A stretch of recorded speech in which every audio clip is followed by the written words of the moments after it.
Le chef de l'État, le président Patrice Talon, veut que les femmes soient représentées à l'Assemblée nationale.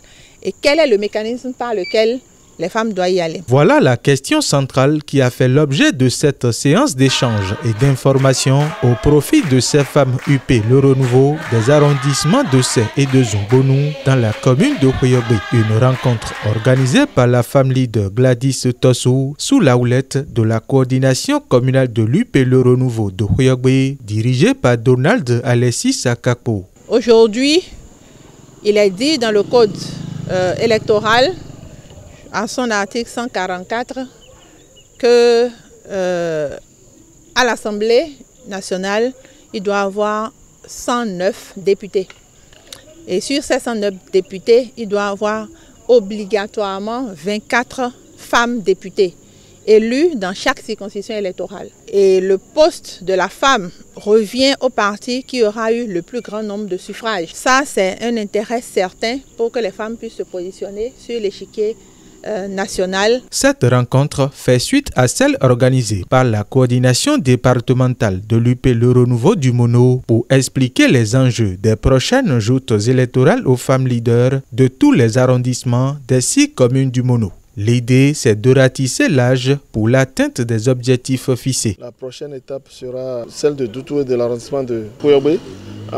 Suivra l'étape de Dahé et Honri pour expliquer aux dames les mutations qu'il y a eu au niveau de ce parti et le nouveau slogan et comment est-ce qu'elles vont procéder pour vraiment partager l'information avec les autres dames qui n'ont pas pu faire le déplacement sur le terrain. Les nouvelles dispositions prévues par le législateur pour faciliter la représentativité des femmes et renforcer le militantisme féminin ont été évoquées. On a profité de l'occasion pour expliquer aux femmes qu'elles doivent être des leaders dans leur communauté, elles doivent militer et on a développé un peu les qualités qu'il faut avoir dans son milieu pour effectivement être une femme leader.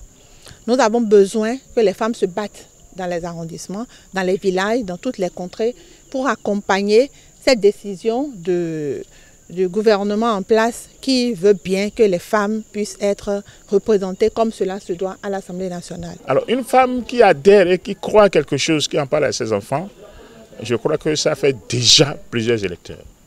La femme peut même convaincre son mari, convaincre sa propre famille, ses soeurs, ses frères. Donc ça peut apporter beaucoup de choses. Il faut leur expliquer également que la femme a maintenant le droit d'être sur toutes les listes et que nous devons avoir au moins 24 femmes à l'Assemblée désormais. Ça devrait les motiver.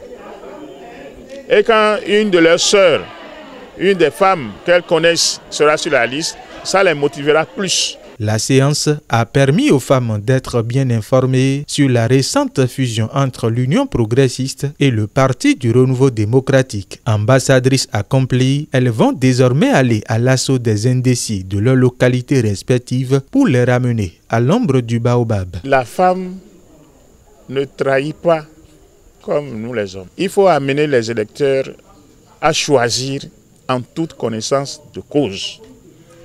Donc il faut leur expliquer. Donc c'est pourquoi je trouve cette initiative-là très belle et très opportune. Vous comprenez que les femmes, elles sont réellement engagées. Elles ont écouté avec toute l'attention qu'il faut le message que nous leur avons porté et nous pensons qu'elles vont également poursuivre le travail de restitution au niveau des villages. Ce qui nous permet de faire le maillage général de la commune de Huyogbe afin d'espérer des résultats probants. Une mission favorablement accueillie par ces femmes qui, nuit et jour, militent pour l'essor de l'UP Le Renouveau dans la commune de Huyogbe.